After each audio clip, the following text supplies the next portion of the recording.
प्रभु राम देव भगवान अल्लाह खुदा ईश आदि नाम एक ही शक्ति के हैं। वो कैसा है, कहां है, कैसे मिलता है, किसने देखा है? ये प्रश्नवाचक चिन्ह पूर्ण रूप से हटाने के लिए अवश्य सुनिए जगत गुरु तत्वदर्शी संत रामपाल जी महाराज के अमृत वचन सर्व पवित्र धर्मों के पवित्र शास्त्रों के आधार पर। दर्शकों, आज आपको गोपाल दास जी का अनुभव सुनाते हैं। गोपाल दास जी 10 साल तक पूर्ण परमात्मा की खोज में लगे रहे, लेकिन इन्हें कोई रास्ता नजर नहीं आया। गोपाल दास जी गुरु बनाना चाहते थे, लेकिन इन्होंने किसी को भी अपना गुरु नहीं बनाया, क्योंकि इनके सवालों का जवाब कोई भी संत महात्मा नहीं दे पा रहा था। गोपाल दास जी की परमात्मा की खोज तब खत्म हुई जब इन्हें संत रामपाल जी महाराज के एक शिष्य से भक्ति सौदागर का संदेश नामक पुस्तक मिली, जिसे पढ़ते ही गोपाल दास जी की दुनिया ही बदल गई। जिस परमात्मा की खोज गोपाल दास जी सालों कर रहे थे, उनकी वो खोज 1 मार्च 2009 को पूरी हुई, जब इन्होंने संत रामपाल जी महाराज से नाम दीक्षा ली। संत रामपाल जी महाराज से नाम दीक्षा लेने के बाद गोपाल दास जी को अद्वितीय लाभ मिले। दर्शकों, जमीन के मुकदमे सालों साल चलते हैं, और ऐसा भी होता है कि मुकदमे चलते हुए इंसान इस दुनिया को छोड़कर चला जाता है। लेकिन हैरानी की बात है कि गोपाल दास जी की हक जमीन जो उनके भाई ने उन्हें देने से इनकार कर दिया था, वो जमीन भी संत रामपाल जी महाराज की कृपा से इन्हें सहज में मिल गई। आइए अब सुनते हैं गोपाल जी की कहानी, उनकी अपनी जुबानी। नमस्कार सर। नमस्कार। सर, क्या नाम है आपका? मेरा नाम गोपाल दास। सर, कहाँ के रहने वाले हैं आप? मैं उत्तराखंड नेपाल बॉर्डर। सर, संत रामपाल जी महाराज से नाम दीक्षा आपने कब ली? 1 मार्च 2009 को लिया था। सर, संत रामपाल जी महाराज से नाम दीक्षा लेने से पहले आप क्या भक्ति साधनाएं करते थे? सन 2000 से मुझे लगन लगी थी। याद है मुझे वो बम्बई में जब मैं सुनता था अडगड़ानंद स्वामी जी का, आसाराम जी का, तब से मुझे लगन लगी थी कि अब मैं पता करूँगा। इतनी लगन लग गई मेरी, अरे बाबरे बाबरे। मैं जितने भी संत दिल्ली बम्बई जहाँ हो, उनको वहाँ जाके अटेंड करता था सत्संग सुनने के लिए, सिर्फ ओनली ड्यूटी में एब्सेंट करके 15-15 दिन। जैसे सतपाल जी महाराज का गुड़गांव में हो गया, 1 हफ्ता ड्यूटी में नहीं गया मैं। जैसे आसाराम जी का बम्बई में हो गया, मैं बम्बई जी में जाके अटेंड करता था। कृष्ण मिर्दुल जी बिंद्रावन के, उनको सत्संग सुनने के लिए मैं ड्यूटी एब्सेंट करके वहाँ जाता था। मैं पूजा भी करता था राम की। बोला मुझे उस परमात्मा से मिला जो सबसे सर्वशक्तिमान है, ये भक्ति करता था मैं। भक्ति यही करता था, मेरे 24 घंटा मेरा ये मुख से वचन आता था। उस पर सबसे बड़ा भगवान कौन है, इसमें मैं रह गया। इसलिए 10 साल तक गुरु धारण नहीं किया। मेरे दोस्तों ने सबने किया, मैंने नहीं किया। सर, आपने बताया कि आप सबसे बड़े भगवान की खोज में थे। उसके लिए आप सभी संतों के पास गए, सुधांशु जी के पास गए, आसाराम जी के पास गए। किसी ने राम को बड़ा बताया, किसी ने दुर्गा माता को, किसी ने श्री कृष्ण जी को बड़ा बताया। तो सर, आपकी ये खोज पूरी हुई, आपको सबसे बड़ा भगवान मिला। जैसे मुझे 2009 में वो बुक मिली, भक्ति सौदागर बुक मिली 2009, 1 फरवरी कालिका मंदिर ओखला में तेजेंद्र भगत जी ने मेरे हाथ में बुक पकड़ाई।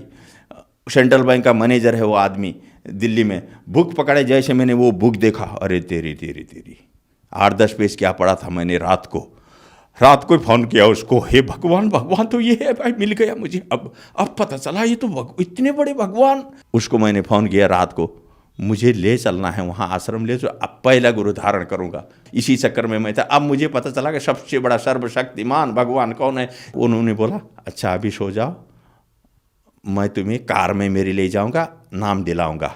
फिर उन्होंने मुझे 1 मार्च को अपनी कार में बोला संत रामपाल जी के आश्रम में वहाँ ले गए, और उनसे नाम दीक्षा मुझे दिला दी। सर, आपने बताया कि आपने सभी संतों के 10 साल तक सत्संग सुने, लेकिन किसी को अपना गुरु नहीं बनाया, क्योंकि आप एक खोज में थे कि मेरे को सबसे बड़ा भगवान मिले। और संत रामपाल जी महाराज की शरण में आने के बाद आपकी वो खोज पूरी हुई। तो संत रामपाल जी महाराज से नाम दीक्षा लेने के बाद क्या आपको कोई लाभ भी मिले?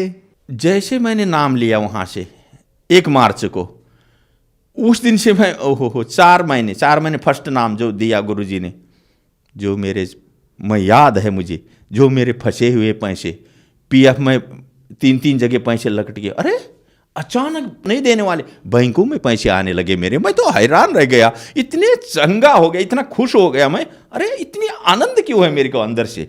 चारों तरफ से पैसे, 3 जगह से बैंकों में पैसे आ रहे मेरे, जो कभी नहीं देने वाले थे वो भेज रहे हैं। और 3 जगह पीएफ का पैसा आ गया, जो कभी ठेकेदारी में पीएफ देते ही नहीं है। हे भगवान, ये अक्षर में 4 महीने भी नहीं हुए थे, वो गिना रहा हूँ मैं आपको। अब उसके बाद का आगे का मैं गिनाऊँ, ओहो हो। फिर मैं गाँव गया नाम लेने के बाद। गांव से पूरी परिवार बीमार थी, दमा थी वहाँ परिवार को, मिसेज दमाग थी, बच्चा तो फेंट हो रहा था वहाँ, पूरी तरह खा रहा था, नीचे से जा रही थी, पूरा बेहोश पड़ता था बच्चा। जैसे उनको यहाँ लाया, सोने के लिए बिस्तर नहीं था, परिवार साथ में कहाँ रहे। एक रिश्तेदार के घर रहा, वो बोला भाई कपड़ा तो नहीं होंगे। मैं बोला भाई मेरे पास 1000 रुपये, 800 रुपये का मैंने एक रसे गद्दा खरीदा, 200 बच गए भाई मेरे पास। याद है मुझे वो दिन लाजपत नगर में नौकरी लग गई मेरी, मालिक ने पता नहीं नौकरी लगा दिया, ऐसी नौकरी लगा दी। अब वहाँ से शुरू हुआ, नाम भी मिला, नौकरी भी लग गई, रोटी नहीं मिल रही थी, किराए में मकान लिया, किराए में रहता था। फिर अभी में शुरू हो गया किराए में रहना, नौकरी में तरक्की हुई। मैंने 20 साल बम्बई में नौकरी करी, 20 साल की कमाई मैंने भाई को भेजता रहा। उसने ज़मीन गांव में ले ली, मैं गया नहीं गांव में, ले लिया है क्या जाना है। उसने अपने नाम पे ज़मीन कर दी, मेरी भी उसी के नाम पे थी पूरी ज़मीन। फिर मैंने भाई को बोला मेरे नाम पे आप कर दे भाई ज़मीन, और उसने नाम पे ज़मीन नहीं किया मेरे नाम पे। फिर मैं बच्चों को लेके दिल्ली आ गया। फिर मैं गुरुजी से अर्ज़ किया ज़मीन हड़पने की, 13 साल बाद गुरुजी से अर्ज़ किया। गुरुजी ने बोला बेटा तेरी ज़मीन मिलेगी, झगड़ा मत करना। और जैसे गुरुजी ने ऐसा आशीर्वाद दिया मुझे 2013 में, और जैसे बरवाला से सत्संग सुन के मैं घर में आया, दिल्ली में किराए में रहता था, और किराए में रहने के बाद 5वें दिन उसने गांव से पूरा कोर्ट का डॉक्यूमेंट पेपर भेज के, वहाँ का सब भेज के यहाँ आदमी को भेजा, और चल भाई तेरी ज़मीन तेरे नाम पे करता हूँ करके वो आदमी लेके मेरे को ढूंढ रहा है, कि एड्रेस ढूंढ रहा है। किराए के मकान में रहता था मैं, ऊपर मकान वाले बोलता है कौन आया है देख। जैसे मैंने देखा वो तो गाँव का आदमी है, घर में आया, पूरा डॉक्यूमेंट टेबल में रख दिया, बोला ये देखो पहले तुम्हारी ज़मीन जो थी वो तुम्हारे नाम पे करने वाले है, अब चलो भर के।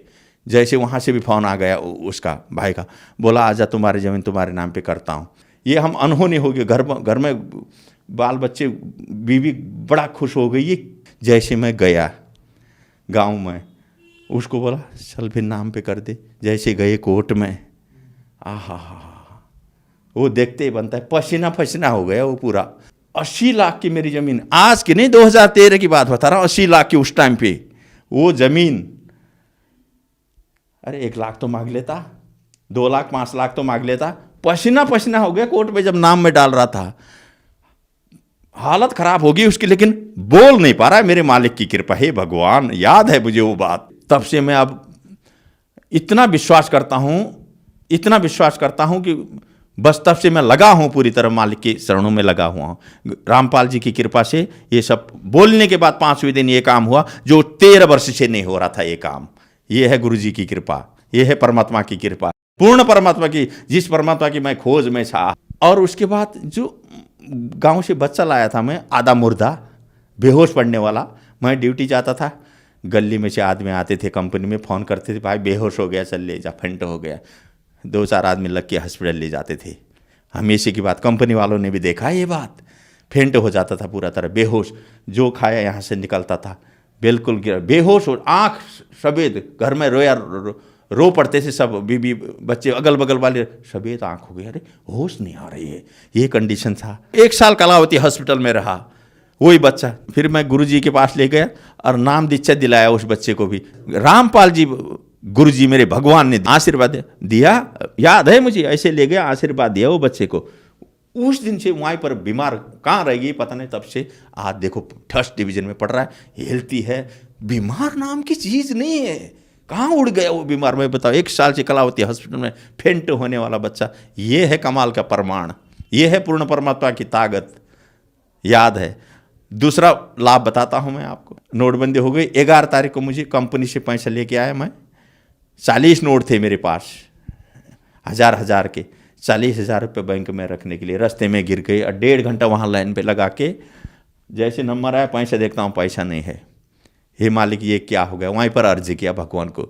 और मुझे पता है मालिक ने बोला था जब तक नियम और मर्यादा आपके पास है तो सब काम होंगे, और मैं नियम मर्यादा का पक्का ऐसे रहता हूँ, मैं जहाँ दुविधा हो मैं करता ही नहीं हूँ। इसलिए मेरे भगवान ने मेरी सुनी। रिटर्न आया 1.5 घंटे के बाद, रोड में, मेन रोड में जहाँ गाड़ी चल रही थी, पैसे रखे हुए 40,000 की गड्डी उठाया, बैंक में जमा करके। हे भगवान, ये अब क्या बताऊँ मैं, 10,000 20,000 ऐसे कई केस है मेरे, ऐसे केस है, सब मालिक ने पूर्ति किया। सुख शांति। अब देखो मैं करोड़पति हूँ इस समय, जिसके पास 0 पैसा नहीं था। याद करो, ये परमात्मा रामपाल जी की कृपा है भाई, ये पूर्ण परमात्मा कबीर साहब की, भगवान की कृपा है। ये देखो, एक दिन मेरे कंपनी में 10,000 रुपये वहाँ गिर गए थे बाथरूम में। सफाई वालों को मिला, उनसे पूछा मैंने, नहीं मिला। बोला जैसे मैं घर में आके 1.5 घंटे बाद जोत जगाया, जिसको पूछ रहा था वो नहीं बोलने वाले ने, जो जगाते टाइम फ़ोन आ गया, फ़ोन उठाया, बोला तुम्हारे पैसे भाई मिल गए हैं, ले जाओ। ये होती है परमात्मा की कृपा, कोई दिखा नहीं सकता है। 7,000 का मोबाइल सफदरजंग हॉस्पिटल में, पीपल के पेड़ के पास खाना खाया, फ़ोन उधर भूल गया। हे मालिक, फ़ोन जाने दो 7,000 का। रो के, याद है वो दिन मुझे अभी, रो के मैंने बोला मैं असुर निकंदन आरती कैसे करूँ अब बताओ। ये इसमें मैं रह गया, मैं किस में करूँ आप बताओ। असुर निकंदन रमणी दोपहर को करनी थी मुझे। क्यों, मैंने जिंदगी भर एक भी चीज़ नहीं छोड़ा हूँ अभी तक, किसी कीमत पर रात दिन लगा के 3 टाइम की आरती जो जो आपने बताया वो मैं पूर्ण किया हूँ और पूर्ण करूँगा। ये मेरी छूट जाएगी अभी मालिक। फ़ोन मेरा गायब हो गया। कंपनी में फ़ोन है, कंपनी वालों ने मुझे फ़ोन किया, दूसरा फ़ोन में घर में किया, ये कॉन्टेक्ट हो कि वो फ़ोन मुझे 7,000 का दे के गया। क्यों दे के गया वो, अब बताओ, ये क्या चीज़ है। ये पूर्ण परमात्मा की शक्ति, ये रामपाल जी गुरुदेव की शक्ति है। ये देख लो भाई, आंखों देखी प्रमाण बता रहा हूं मैं। और दूसरा लाभ, पत्नी की दिमाग की बीमारी पूरी तरह दिमाग की बीमारी, और 5 साल से दवा ESI में चल रही थी। सांस लगना, वो हो जाना, संत रामपाल जी की कृपा से नाम लेने के बाद खत्म हो गई बीमारी पूरी तरह। बीमारी अब देखो कहाँ गई बीमारी। सर, संत रामपाल जी महाराज से नाम दीक्षा लेने के बाद आपको बहुत सारे लाभ मिले, तो जो समाज आज आपको देख रहा है और वो भी किसी न किसी बीमारी से ग्रस्त है, तो क्या वो भी संत रामपाल जी महाराज से नाम दीक्षा लेने के बाद ठीक हो सकते हैं?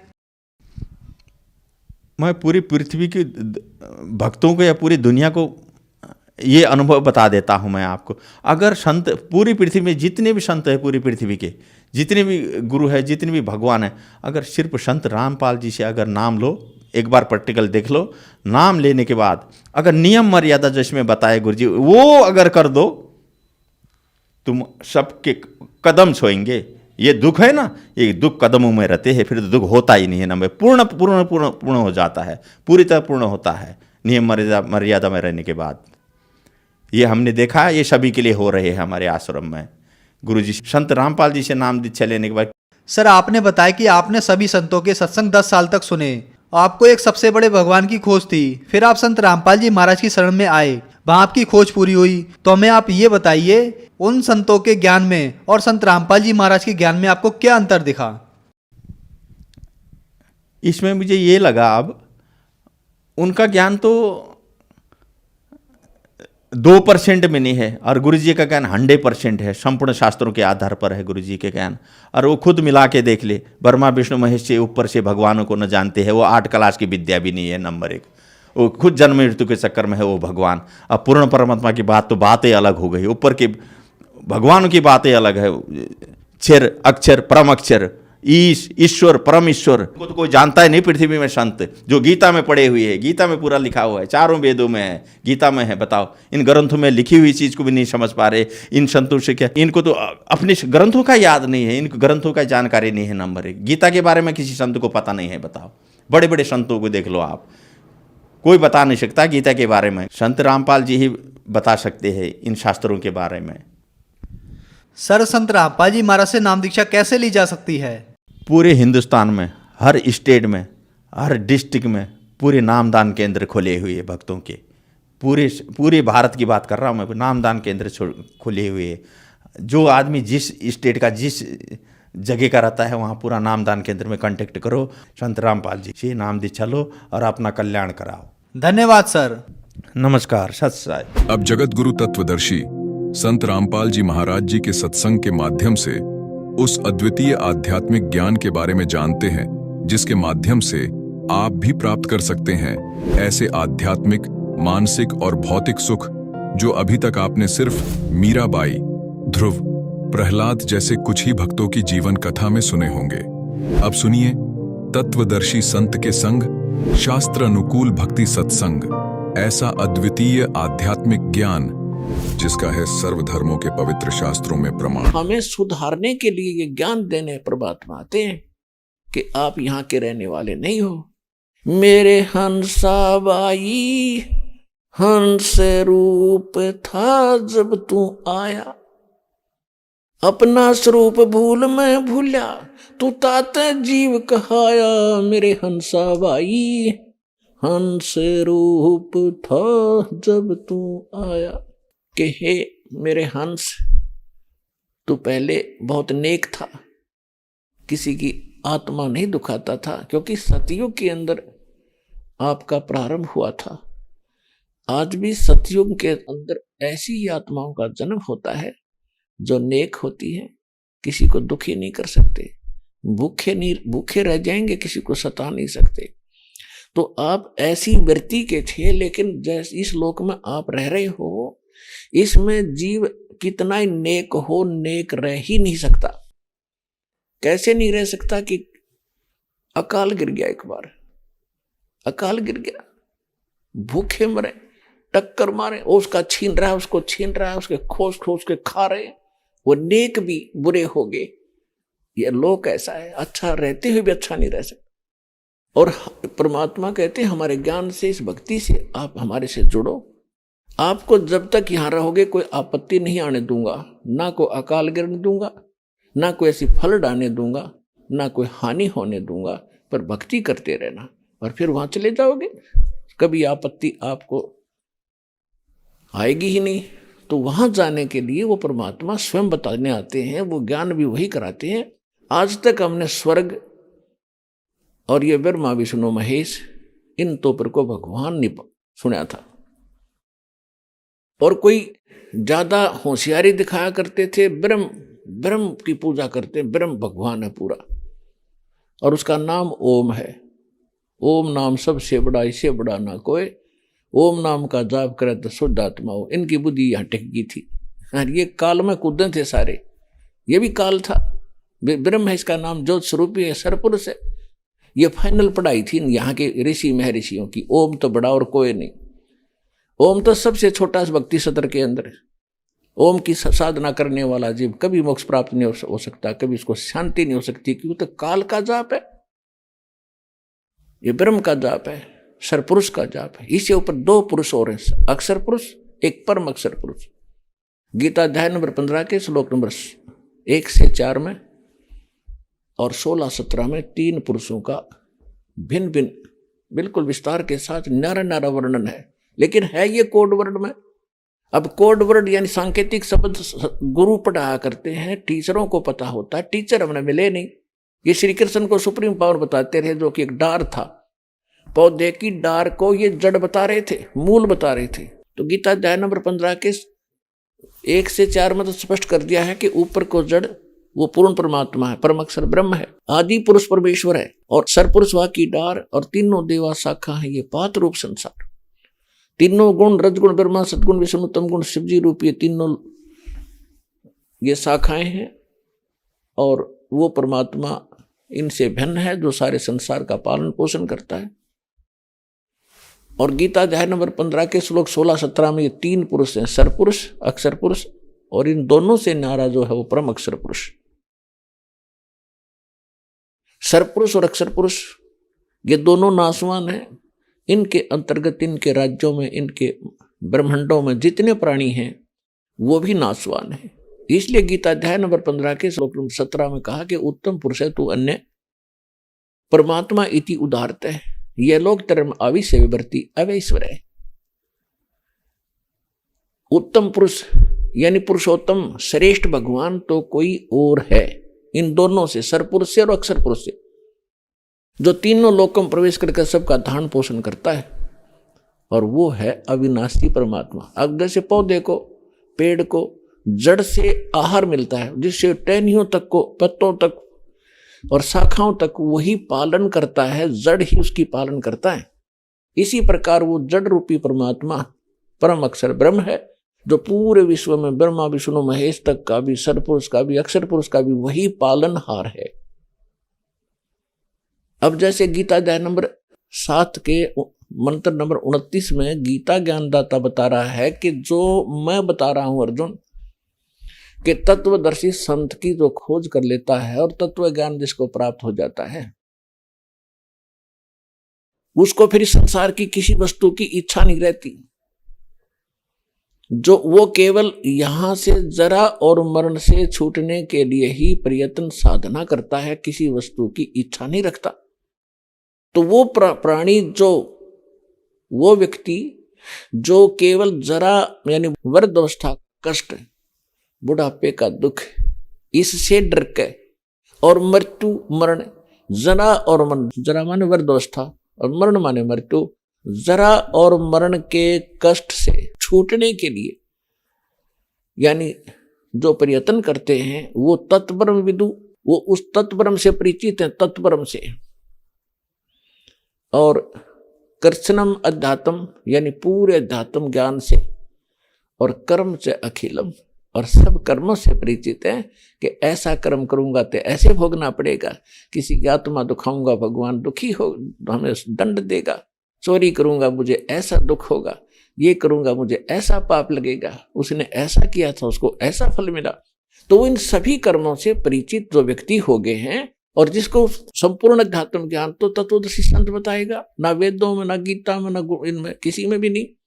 वो सच्चिदानंद ब्रह्म की वाणी में है, वो परमेश्वर ने खुद आकर बोली, वो इनके समझ में नहीं आई, ना कबीर पंथियों को समझ में आई वो वाणी जो परमात्मा ने बोली आकर, कबीर वाणी। तो परमात्मा ने इस दास पर दया करी, वो सारा ज्ञान सुलझा दिया। अब क्या बताया है कि और जो तत्ब्रह्म से परिचित है, तत्ब्रह्म से, तो वो केवल जरा और मरण से छूटने के लिए अपनी साधना करते हैं, उसी को उद्देश्य लेकर, संसार की कोई बकवाद की वो इच्छा नहीं करते। तो गीता ज्ञान दाता ने अर्जुन से 8वें श्लोक के प्रथम मंत्र में पूछा, वो किम तत्ब्रह्म, किम अध्यात्म और किम कर्म पुरुषोत्तम। क्योंकि अर्जुन तो इसको पुरुषोत्तम मान रहा था, श्री कृष्ण को बिना ज्ञान का हम भी मान रहे थे, अर्जुन का तो दोष क्या है। तो कह रहा है कि हे भगवान, वो तत्ब्रह्म क्या है, जो अध्यात्म के है, अध्यात्म के बारे में तो उसने बता दिया, तत्वदर्शी संतों से पूछ ले। और वो तत्ब्रह्म कौन सा, उसके लिए वो बता रहा 8वें अध्याय के 3रे श्लोक में कि वो परम अक्षर ब्रह्म है। ये 3 पुरुष गीता अध्याय नंबर 15 के श्लोक नंबर 1 से 4 और 16 और 17 मंत्रों में स्पष्ट है। उनका विश्लेषण कर रहा दास, ये गीता जी का सार है। पहले हम क्या सुना करते, गीता सार, तू कौन है, तू कहां से आया था, तू क्या लेकर आया था, क्यों चिंता करता अर्जुन, ये तो शरीर नाशवान है, आत्मा मरती नहीं, क्या इतना ही ज्ञान है गीता जी में। ये है गीता जी का सार जो दास बता रहा है। 15वें अध्याय के 16 और 17 में जिन 3 पुरुषों की जानकारी दी है, सरपुरुष और अक्षर पुरुष, ये दोनों नाशवान, इनके अंतर्गत जितने प्राणी हैं, 21 ब्रह्मांड हैं सरपुरुष के, ज्योति निरंजन काल के, और 7 शंख ब्रह्मांड हैं अक्षर पुरुष के, और परम अक्षर ब्रह्म इन सब के ऊपर ओवरऑल कंट्रोलर, और असंख्य ब्रह्मांड है इस मालिक के, इनके ये भी इसी के अंतर्गत आते हैं। जैसे भारत के प्रधानमंत्री सभी राज्यों पर भी मालिक है, और प्रत्येक भारत का वो मालिक है, ऐसे। तो इस प्रकार गीता अध्याय नंबर 8 के श्लोक नंबर 3 में कहा कि परम अक्षर ब्रह्म है। तो गीता अध्याय नंबर 15 के श्लोक 16 और 17 के तीनों पुरुषों को समझने के लिए अब आसानी होगी। ये सरपुरुष अक्षर पुरुष एक 21 ब्रह्मांड का स्वामी है, कंप्लीट गॉड नहीं है, एक 7 संग ब्रह्मांड का मालिक है, पुरुष को, प्रभु को, स्वामी को। ये कंप्लीट गॉड नहीं है, संपूर्ण परमात्मा, पूर्ण परमात्मा नहीं है। उसके लिए बताया है उत्तम पुरुषत्व अन्य परमात्मा इति उदाहरते 15वें अध्याय के 17वें श्लोक में श्रीमद् भगवद गीता।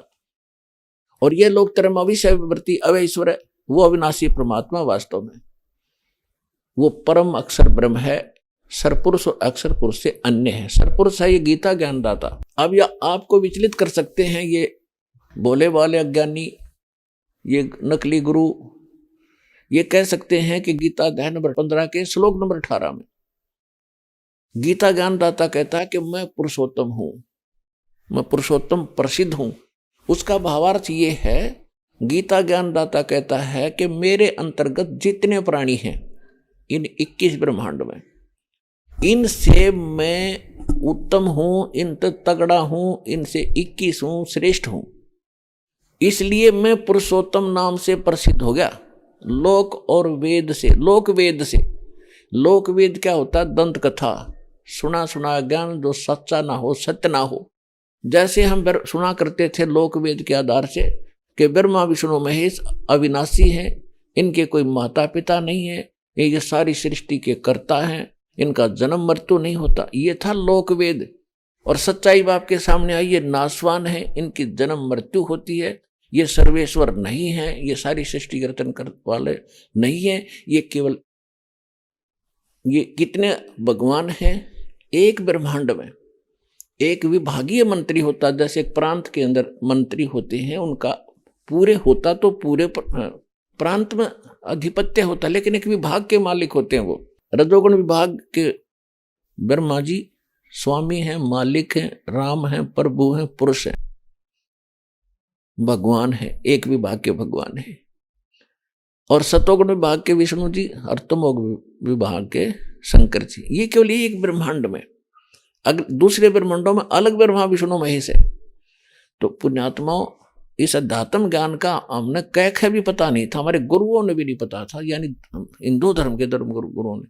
अब जो दास ने गुरु मिले उन्हें तो सारा ही पता था, उन्हीं से दास ने सुना है। लेकिन जो पहले अपने गुरु थे धर्म गुरु, उनसे उनको कख भी नहीं पता, कैख भी नहीं ज्ञान था। तो यहाँ 15वें अध्याय के 18वें श्लोक में कहा है कि अर्जुन, मैं लोक वेद के आधार से, दंत कथा के आधार से मैं पुरुषोत्तम प्रसिद्ध हूं। क्यों प्रसिद्ध हूं? क्योंकि जितने मेरे अंतर्गत प्राणी हैं, अब यहां ब्रह्मा विष्णु महेश को सर्वशक्तिमान मान्या करते, ये भी इस काल के अधीन है, ये इनको भी नाच यही नचा रहा है। तो ये कहता जितने अंतर्गत, मेरे अंतर्गत जितने प्राणी किस ब्रह्मांड में, उनते तगड़ा हूं मैं, उनते शक्तिशाली हूं, इसलिए मैं पुरुषोत्तम नाम तक प्रसिद्ध हूं। लेकिन उसने स्पष्ट कर दिया उत्तम पुरुषत्व ने 70वें श्लोक में 15वें अध्याय के, कि उस पुरुषोत्तमता कोई और है, और उसकी जानकारी कहता मुझे पता ही नहीं। तत्वदर्शी संत बताएंगे, ये दास बताओ कौन है? Kabir is God. Who is Kabir? अनंत कोट ब्रह्मांड का एक रति नहीं भारे, सतगुरु पुरुष कबीर हैं ये कुल के सिरजनहारे। हम सुल्तानी नानक तारे, दादू को उपदेश दिया, जात जुलाहा भेद न पाया, वो का सीमाएं कबीर हुआ। वो कबीर जो धानक था, जिसको धानक कहा करते, जुलाहा कहा करते थे, वो है वो परम अक्षर ब्रह्म। अब वो है आपका पिता। आप इस काल की भांग न पी के अपने बाप को भूल गए। ये दास आपको बताने आया है, और यह भांग उतारेगा आपकी। पहले तो ये एंटीबायोटिक कैप्सूल देके ये ज्ञान सच्चा आपको दिया जाएगा, आपकी भांग उतरेगी। आप कहाँ रह रहे हो?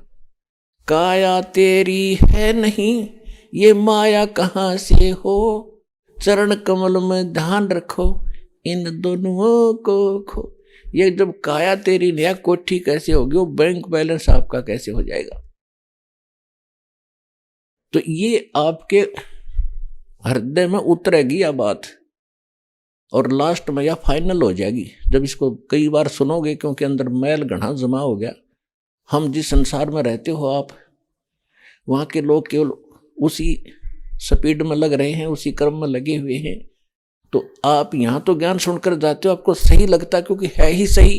तो वहाँ जाकर अन्यों के जब कर्म देखते हो, क्रियाएं देखते हो, तो फिर वहाँ आपको भूल पड़ जाती है। इसलिए आपको रह रह कर यहाँ बुलाया जाता है, आपके अंतःकरण को साफ किया जाता है। जैसे कपड़ा मैला हो जाता है तो धोबी के पास भेजना पड़ता है, तो उसको फिर वो मार कूट के साबुन सुबन ला के अटक पटक करके और फिर उज्जवल कर देता है। तो इसलिए आपको यहाँ बुलाना आवश्यक है, क्योंकि एक धोबी घाट है इस अंतःकरण को धोने का। और फिर आप जाओगे समाज में, कुछ दिन तो आपका अपना ये ज्ञान असर करेगा, फिर थोड़ी बहुत उनकी बातों पर फिर असर होना शुरू होगा, फिर आ जाओगे टाइम इतना, फिर सत्संग का समय हो गया, तो फिर आपका फिर सफाई हो जाएगी, फिर वह रुचि धीरे धीरे खत्म हो जाएगी। चाहे आपने अब जैसे बच्चे का ब्याह करते हैं, लड़के का या लड़की का, मेरा सांग काटें, नाचें कूदें और मस्तारें हैं, पता नहीं कितना खर्चा, फलान दे दे धकड़ा दे दे, ये मायादारी मस्करानी बकवास चला दी। और हमारे जैसे मीडियम से लोग, गरीब आदमी, खाम खा कमर तोड़वाओ अपनी मतलब देखम देखा रीस करके। बच्चों का ब्याह कति सिंपल वे से करो। आप अगर सुख चाहते हो, भगवान चाहते हो, अपने बच्चों को सुखी देखना चाहते हो और मोक्ष चाहते हो, तो दास के एक एक वचन पर विश्वास करो। ये गॉड गिवन है, परमात्मा के वचन है, किसी डूम भाट के गीत नहीं, को अपनी तरफ से कोई बनाया हुआ वचन नहीं है। आप देखो, हमारे भगवान आए थे, सारी सृष्टि के रचनहार, सबके पालनहार, एक झोपड़ी में रहा करते थे। क्यों? क्या वो तो एक शब्द में सेकंड के अंदर बहुत बड़ी कोठी बना सकते थे एक वचन से, लेकिन उन्होंने हमें दिखाया कि यहाँ इतना भी पर्याप्त है। अगर कोई किसी को इतना भी पर्याप्त है तो संतोष करना, लेकिन इस भक्ति को करते रहना। अब जैसे हम शादी ब्याह करते हैं, इसको कति कम खत्म करो, ब्याह सिंपल वे से करो, मतलब ब्याह तो करो लेकिन ये बकवाद मत करो, नाचना गाना। अब दास ने बहुत से ऐसे इतिहास देख लिए कि सामने कूद रहे हैं, नाच रहे हैं, डीजे बजा रहे हैं, और दुर्घटनाग्रस्त हो गया, वो लड़का मर गया जिसके ऊपर नाचे कूदे थे, जिसका विवाह था। अगले दिन टक्कर मार रहे हैं, रो रहे हैं। तो बताओ क्या हुआ? लड़का होता है, लड़का हो गया, लड़की हो जाए इससे कोई दिक्कत नहीं, लड़का हो जाए फिर नाचो कूदो नमस्कार है। एक ब्याह और शुरू कर दिया, बोला पीढ़िया ले काम 10-20 और जाओ उस गेला, ये कोई बात हुई? अब एक व्यक्ति ने 10-12 वर्ष के बाद पोता प्राप्त हुआ, यानी पुत्र, उसका दादाजी हुआ था। दादाजी ने कहा भाई अपने पोते की खुशी में मैं बड़ा यज्ञ करूंगा। 10-12 गांव को आमंत्रित किया, खूब पैसा जुटाया, खूब दारू दूरू पियाई, शराब पियाई, नाचे कूदे।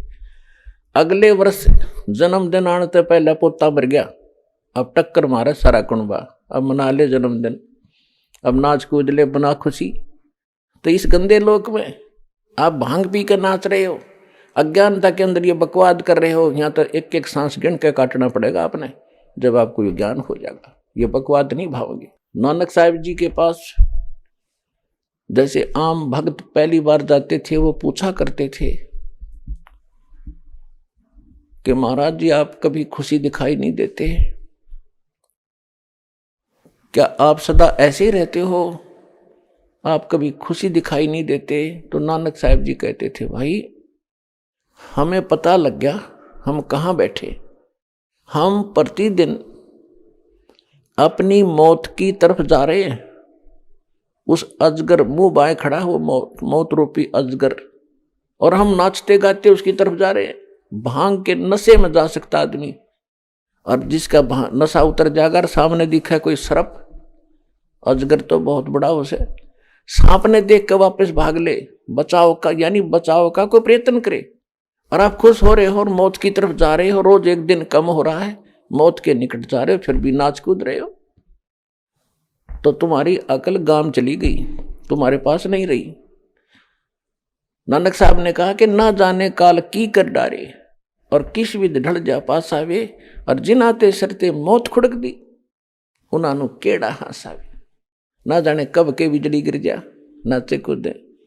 प्रधानमंत्री जा रहा था पोलैंड देश का, पूरे मंत्रिमंडल के साथ किसी का शोक व्यक्त करने, और खुद एक्सीडेंट हो गया।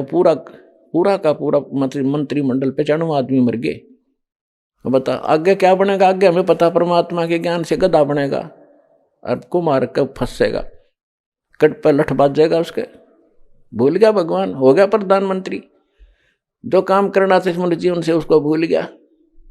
इसी प्रकार एक मुख्यमंत्री जा रहा था पीछे आंध्र प्रदेश का, अपने खूब पता इस इन बातों का, फिर भी याद दिलाई जाती हैं। सत्संग इसी को कहते हैं जो भूली बात याद दिलावे। उस मुख्यमंत्री की प्रतीक्षा में, उसके स्वागत के लिए मालाएं, नोटों की माला, फूलों की माला लिए खड़े थे, और पता नहीं क्या साल आ रहे थे, ये सुख देगा, ये साइन कराऊंगा, मैंने फलाना बेनिफिट हो जाएगा। वो हेलीकॉप्टर एक्सीडेंट हो गया।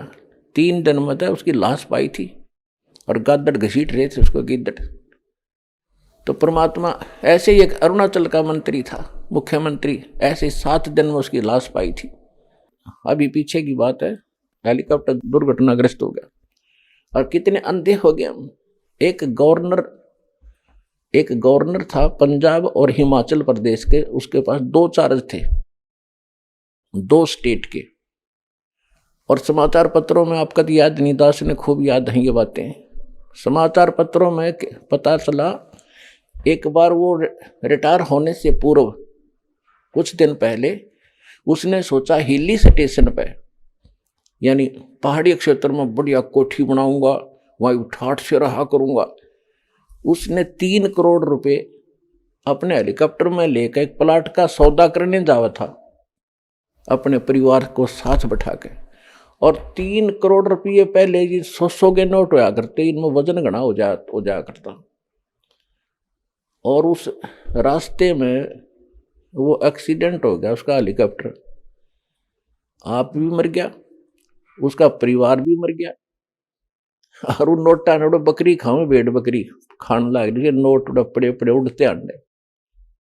और फिर कहते हैं उसके तय खाने में सरकारी आवास के अंदर 40 करोड़ रुपये पाए। 40 करोड़, उस 40 करोड़ रुपये, और उस समय आज के तो 4 अरब समझ लो तुम। तो पुण्यात्मा अब के लेकर जाएगा वो सारी, ये इसको कहते बेगार। कितना अच्छी किस्मत का आदमी था, गवर्नर तक की पद प्राप्त कर लिया। जो कह रहे हैं कि गवर्नर लाग रहा है तू, वो गवर्नर भी लाग रहा था और के हालत तो मरिया। और आगे क्या होगा? फिर पीछे तू पशुआ की जय दीजे बैल बना, 4 पहर जंगल में डोले तेरा तो ना पेट भरे। फिर पीछे तू पशुआ की जय गद्दा बैल बनाई, ये 56 भोग कहाँ मन बोरे की तो कुरुडी चोरने जाई। टूटी कमर पजावे चड्डे तेरा कागा मांस गिलावे। अब ये दुख अब भूल गया पा। हमने सोचा ना किसने देखा, जिन्हें देखा वो बतावे और भगवान आके बतावे, फिर हम उनसे भी और टेक कराएंगे, भगवान से भी ऊपर चले जाएंगे हम अपनी। वो तो फिर हमारी बकवाद होगी, हमारी मूर्खता और कोई सात बोल देरी होगी, हमारी कोई करड़ाई है वह, जो हम भगवान के इन वचनों को अनदेखा करेंगे। ऐसे ही यहाँ एक बार हरियाणा स्टेट के 2 कैबिनेट मिनिस्टर शपथ ली थी, 2-4 दिन पहले हेलीकॉप्टर में बैठ कर चल पड़े। वो हेलीकॉप्टर ही क्रैश हो गया, दुर्घटनाग्रस्त हो गया, दोनों मारे गए। तो ऐसा नहीं है कि हम भी, क्या हम ना मरेंगे? कई भगत कह देते हैं जी, हम ऐसी बातें बताते हैं तो संसार के लोग कहते हैं तुम नहीं मरोगे, हम भी मरेंगे। हम कैसे मरेंगे? आए हैं सो जाएंगे ये राजा रंग फकीर, एक सिंहासन चढ़ चले एक बंधे जात जंजीरे। जाएंगे हम भी, लेकिन हम कैसे जाएंगे? बिना भक्ति करने वाला, चाहे कोई राष्ट्रपति हो किसी देश का, उसको ऐसे पकड़ कर ले जाएंगे यम के दूत जैसे अपराधी को ले जाते हैं। और जो भक्त है, चाहे रिक्शा चलाने वाला, चाहे मजदूर है, चाहे सेठ है, चाहे राजा है, चाहे प्रधानमंत्री है, जो सद्भक्ति करता है, कहते हैं उसको सिंहासन में बैठाकर और विमान में बैठाकर आदर के साथ भगवान लेकर जाएगा। तो इस आने और जाने में, इस मरने में अंतर है। तो हमारे मरने में और संसार के मरने में बहुत घना अंतर होगा। तो हमने अपने जो बेमतलब की रिवाजें बना ली, ये हमने बनाई थी, हम ही अब कम करेंगे। अपना विवाह बच्चों का सिंपल वैसे करो, भगवान ने कर रखा होता है। हम तो बकवाद करें, बाद में ड्रामा करते हैं। अब विचार करो, जिस समय ब्रह्मा विष्णु महेश का विवाह हुआ था, आपने तो पता ही नहीं, इन बातों का ज्ञान दास बता रहा है, इसमें विश्वास करना। श्री देवी भागवत के 3 स्कंद में 28-29 अध्याय में स्पष्ट किया है कि दुर्गा जी कहती है, दुर्गा इनकी माता है, ब्रह्मा विष्णु महेश की। और इसने कहा इन 3 लड़कियां अपने वचन से उत्पन्न की और वो समुद्र में छुपा दी। फिर इन्होंने सागर मंथन किया तो वो तीनों निकली। क्योंकि आप जी को कंप्लीट स्पिरिचुअल नॉलेज नहीं है, इसलिए ये पहले वाले 2 सागर मंथन हुए थे, इनका आपको पता नहीं। एक बार वेद निकले थे चारों और दूसरी बार ये तीनों लड़कियां निकली थी। उसके बाद ये 14-15 रतन वतन, ये तो बाद की बातें हैं, बहुत लेटेस्ट। तो उसमें तीनों लड़कियां निकली, तीनों माँ के पास लाई गई। माता ने कहा बेटा इसका नाम सावित्री रख दिया, ब्रह्मा या तेरी पत्नी है, जाओ बेटा अपना संसार सफर तय करो, अपना घर बसाओ। दूसरी लड़की का नाम लक्ष्मी रख दिया और विष्णु जी को कह दिया जा बेटा इसका नाम लक्ष्मी है या तेरी पत्नी है, अपना घर बसाओ। तीसरे को शंकर जी को कह दिया ये इसका उमा नाम है और इसके साथ अपना तेरा ब्याह कर दिया, बेटा जा और घर बसाओ। हो गया ब्याह। ना वहाँ बाती थे, ना कोई बराती थे, ना हलवाई था जलेबी तारनिया लाडू बनानिया, कोई बकवाद करनिया नहीं था। तो ये हमने कोरी बकवाद शुरू कर दी और ये अपने सिर पर बाहर धर दिया। सारी उम्र ये काम पूरे ना होते हैं, भक्ति करेंगे कब? तो इनसे हल्का होकर ही आप भजन कर पाओगे। यदि आपने समाज देखकर चलोगे तो आप भक्ति नहीं कर सकते, ठीक है, मोक्ष नहीं पाओगे। जैसा करोगे वैसा फल आपको मिल जाएगा, मुक्ति रह जाएगी। तो दास आपको एक विधि बता रहा है जिससे आप यहाँ भी सुखी हो जाओगे, आगे भी सफर अच्छा करोगे। और कम से कम अपना जितना आवश्यक हो उतना मकान बनाओ। भगवान कबीर परमेश्वर को देखकर अपना जीवन सुचारू करो, रीसेट करो। एक झोपड़ी में रहा करता था पूरा परिवार, ऊपर तो छान थी, बराबर के ईंटों की, कच्ची ईंटों की बनाकर लीप दिया करते थे। हमने देखे हमारे दादे परदादे कच्ची झोपड़ियों में रहा करते थे, कच्चे मकान बनाया करते थे। तो वह भी तो सुखते जिया करते थे। मकान का काम था केवल प्राकृतिक आपदाओं से, आंधी ओले बरसात गर्मी सर्दी से बचने का है। वो चाहे घना बड्डा बना ले, चाहे उसका संगमरमर ला ले, उसने उतना ही काम करना जो झोपड़ी कराया करे। आप सतकर मानना ये महल यहीं रह जाएंगे। इन कौरव पांडव लड़का मर गए इस लाल किले पे, इसमें अब यहीं बैठा है, यू काग बोल रहे इसमें, और वो पता नहीं कहाँ कुतरू बने फिर रहे होंगे गधे। तो पुण्यात्माओं पाछा धोखा खा लिया, उससे ही सावधान होना पड़ेगा हमने पिछले दुखों को देखकर। और इसके सत्संग का लाभ भी यही है, जो आदमी सच्चाई को ग्रहण करे और जो हमारा हानिकारक वस्तु उसने तुरंत त्याग दे। बीड़ी शराब मांस तम्बाकू ये नर आहार नहीं है। ये तो राक्षस लोग कहा करते थे जो ऐसा खाद्य पदार्थ खाते थे, अब ये आम होता जा रहा है।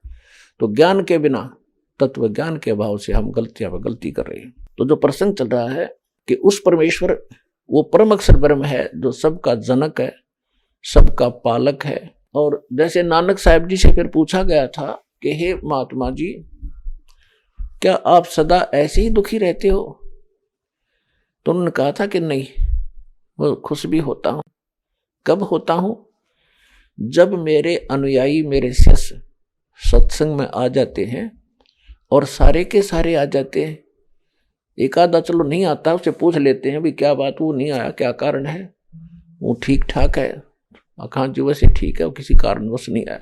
पहले थोड़े शिष्य होया करते थे, 100-200 मुश्किल से इकट्ठे होते थे। उस समय परमात्मा का नानक साहब जी को भगवान मिले थे, सचखंड लेकर गए थे, वापस छोड़ा था। कबीर परमेश्वर मिले थे और उसके बाद नानक साहब जी ने यही ज्ञान प्रारंभ किया था। और वो हिंदू धर्म में जन्मे थे, रामकृष्ण के पूजा स्वयं भी करते थे, उनका पूरा परिवार भी रामकृष्ण की ही पूजा करता था। तो उस समय इस मार्ग को इससे हटकर अलग से चलाना हंसी खेल नहीं था। उस समय नानक साहब के कोई ज्यादा शिष्य नहीं हुए थे, लेकिन कुछ पुण्यात्मा अवश्य उनको स्वीकार किया था, कुछ पुण्यात्माओं ने माना था। तो क्या कहते थे कि भाई साध मिले साडा शादी होंदी और विछड़ जा दिलगीरी वे, अख दे नानक सुनो जहाना मुश्किल हाल फकीरी। जब ये मेरे साध संगत, मेरे भक्त जब आते हैं यहाँ सत्संग में, तो मेरी खुशी का ठिकाना नहीं रहता। और जब ये बिछुड़ जाते हैं, आप अपने घर को जाते हैं, तब मुझे वही दुख छा जाता है। कारण क्या है कि संसार के अंदर ये ज्ञान नहीं है और इस भगवान की जानकारी किसी को नहीं है। इन बच्चों को मुश्किल से यह बात समझ में आई है, ये रहते हैं उस समाज के अंदर जो इसके विपरीत सब क्रियाएं भी कर रहा है, विपरीत ज्ञान भी रखता है। तो मुझे ये डर बना रहता है कि कहीं मेरे इस बाग में कोई कीड़ा ना लग जाए, कोई पौधा सूख ना जाए, कोई बच्चा भ्रमित होकर यहाँ से दूर ना चला जा। और जब ये यूं के यूं वापस आते हैं तो मेरी खुशी होती है कि परमात्मा की दया है इनके ऊपर, अभी कोई काल के दूत ने इनको खराब नहीं किया है। तो साध मिले साढ़ा साधी होंदी, विछड़ दें दिलगिरी वे, अख दे नानक सुनो जिहाना, ये मुश्किल हाल फकीरी वे।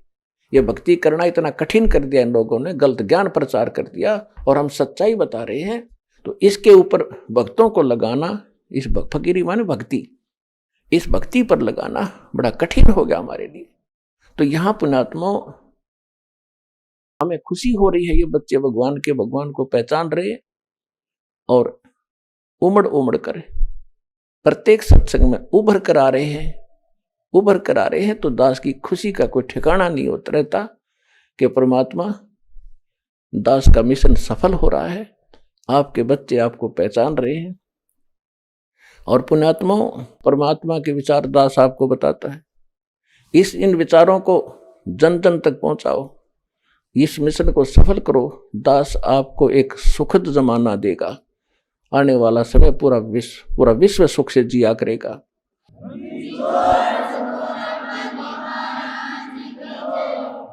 और फिर ऐसी परंपरा पड़ेगी, आप देख लेना, जो कोठी बंगले बना के और माया जोड़ में सारा जीवन व्यतीत कर रहे होंगे ना, हमारे छोटे छोटे बच्चे भी नौका करेंगे पागल है बोला आदमी, किस कहाँ डले ढो रहा है, सिर पर धर के ले जाएगा इसने।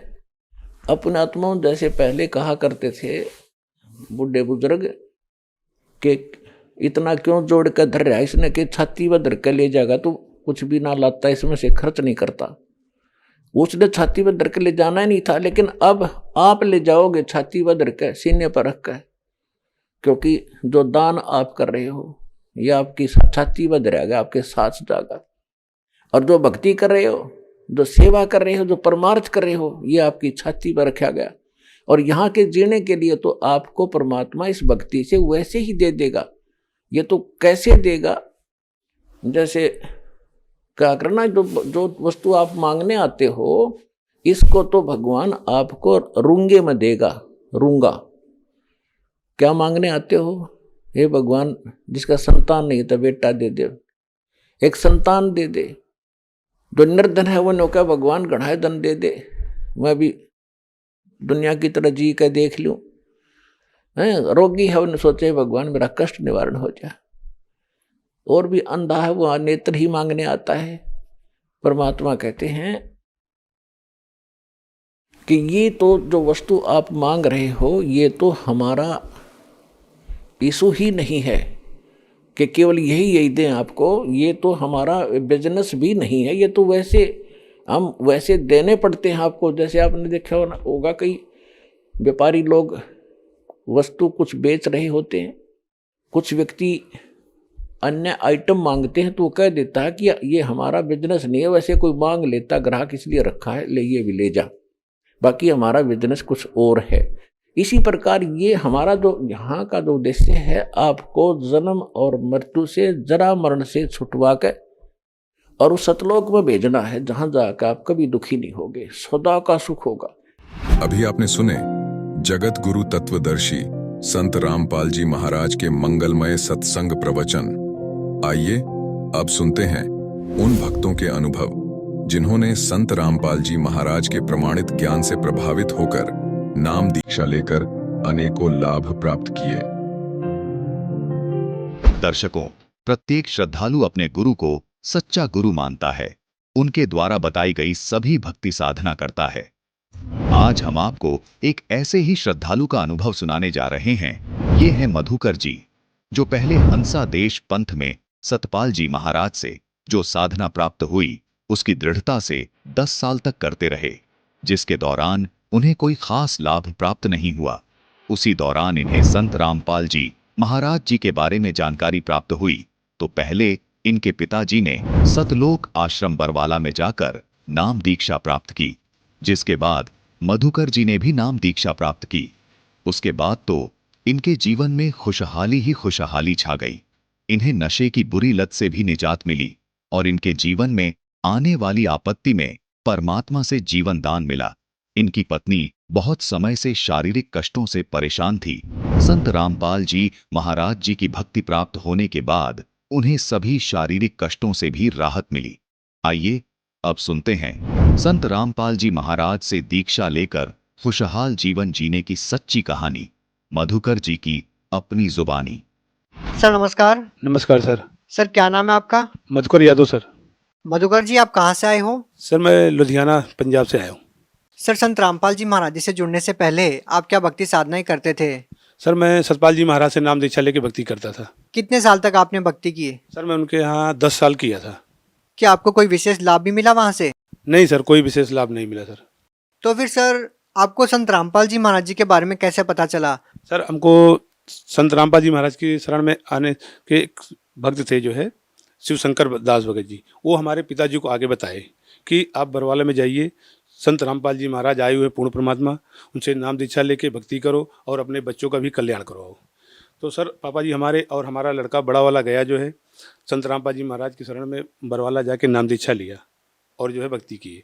तो फिर पापा हमारे आए तो बोले बेटा चले जाओ बरवाला, वहाँ पर संत रामपाल जी महाराज आए हुए हैं, नाम दीक्षा लेके भक्ति करो। मैं कहा मैं भक्ति कर रहा हूँ, मैं सतपाल जी महाराज को अपना गुरु बनाया हूँ और आपने छोड़ दिया और हमको भी छुड़वा रहे हैं। तो बोले बेटा संत रामपाल जी महाराज पूर्ण परमात्मा आए हुए हैं। तो मैं कहा मैं कैसे यकीन कर लूँ कि संत रामपाल जी महाराज पूर्ण परमात्मा है और सतपाल जी महाराज जो है पूर्ण परमात्मा नहीं है। बोले बेटा ये जो है ग्रंथ हमारे जो है हमको जो है सारा जो है प्रमाणित है कि जो तत्वदर्शी संत है उससे नाम दीक्षा लेके भक्ति करने से पूर्ण मोक्ष प्राप्त होता है। तो बोले जो है कि अगर आपको यकीन नहीं है कि संत रामपाल जी महाराज परमात्मा है तो आप जो है परमात्मा से परीक्षा ले लो। मैं कहा ठीक है कोई बात नहीं सर। तो फिर हमने सर एक दिन रात में जो है सोने जा रहे थे तो मैं ऐसे ही जो है अपने मन में जो है कहा, मैं कहा अगर पूर्ण परमात्मा संत रामपाल जी महाराज हैं तो आज रात में हमको सपने में दर्शन देंगे, या सतपाल जी महाराज हैं तो वो हमको जो है दर्शन देंगे। तो सर उसके बाद फिर हमने ये करके जो है सो गया। तो फिर सतपाल जी महाराज का तो पता नहीं लगा सर कहीं कि कहाँ गए हो। संत रामपाल जी महाराज कबीर साहब के रूप में जो है गुरु और गोविंद की जो फोटो है मालिक की, उसमें हमको दर्शन दिए। बोले बेटा तुम क्या सोच रहे हो, कुछ मत सोचो, जाओ बरवाला में नाम दीक्षा लेके भक्ति करो। सर आपको इतना अद्भुत लाभ मिला है कि आपको संत रामपाल जी महाराज जी ने दिखाया कि वही पूर्ण संत है, वही सच्चे संत है। तो सर संत रामपाल जी महाराज जी व सतपाल जी महाराज के ज्ञान में आपको क्या भिन्नता नजर आई? सर जी उनके ज्ञान में सतपाल जी महाराज में कहते हैं गुरुर ब्रह्मा गुरुर विष्णु गुरुर देवा महेश्वरा गुरुर साक्षात पार ब्रह्म तस्मै श्री गुरुवे नमः। तो मैं उस पार ब्रह्म की जो है खोज में था कि वो पूर्ण ब्रह्म पार ब्रह्म है कौन। तो सतपाल जी महाराज बताते हैं कि प्रकाश रूप में जो है वही ब्रह्म है, वही पूर्ण परमात्मा है। और संत रामपाल जी महाराज बताते हैं सर कि जो है ये जो प्रकाश हम देखते हैं ये जो है ज्योतिरंजन काल का है। संत रामपाल जी महाराज के शरण में जाने से हमको उस पूर्ण परमात्मा की प्राप्ति हुई, जो पूर्ण परमात्मा इस टाइम कबीर साहिब संत रामपाल जी महाराज के रूप में आए हुए हैं। हाँ जी सर। तो सर संत रामपाल जी महाराज से नाम दीक्षा लेने के बाद और क्या लाभ मिले आपको?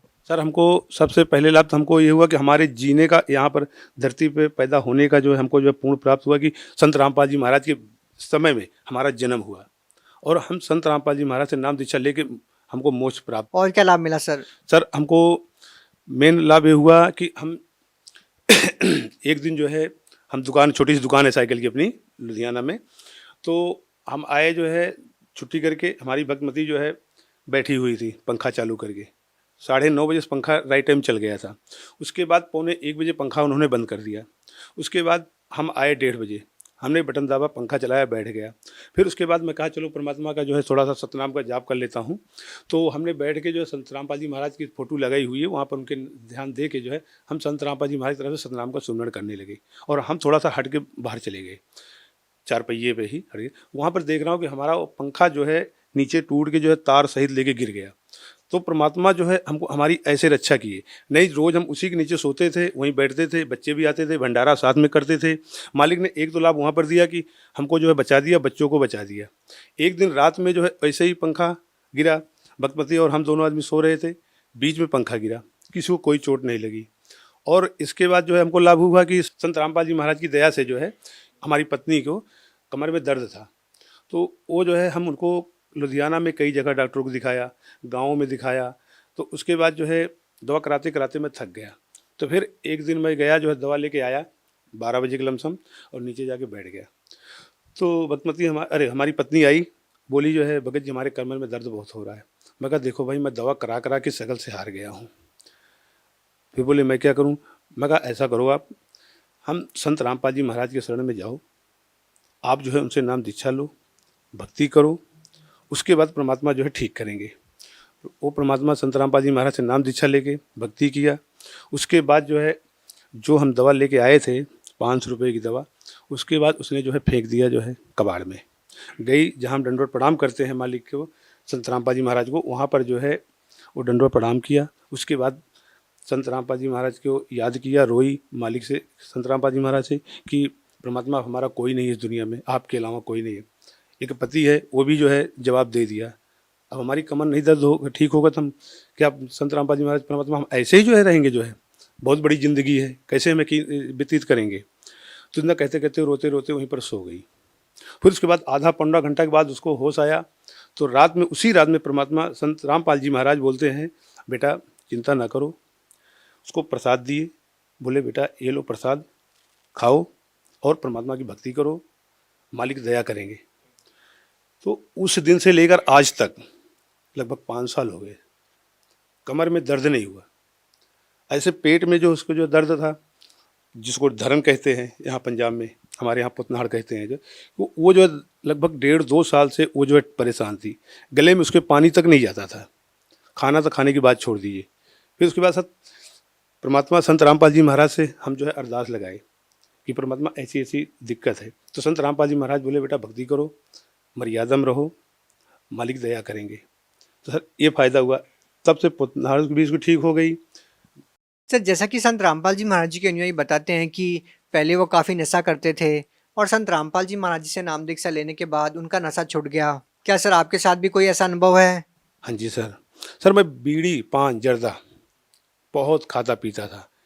हमारी साइकिल की दुकान है, आपसे पहले भी बता चुका हूँ सर, वहाँ पर मैं बीड़ी और सिगरेट जो है पान जो है हमेशा रखे रहते थे।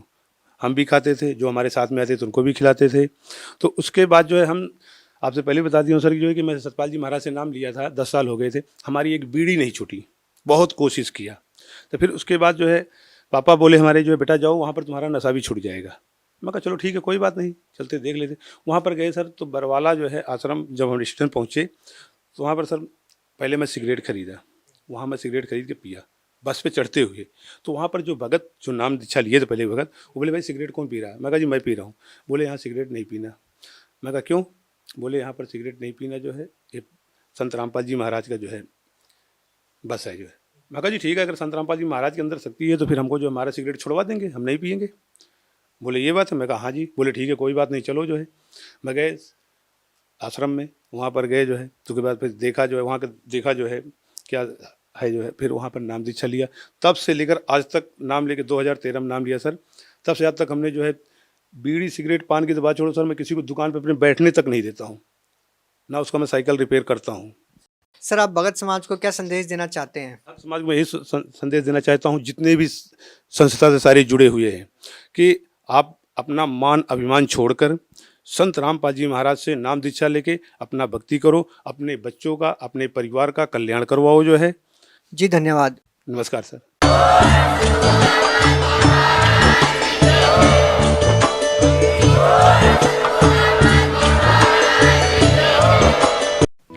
आप सुन रहे थे जगत गुरु तत्वदर्शी संत रामपाल जी महाराज के मंगल प्रवचन।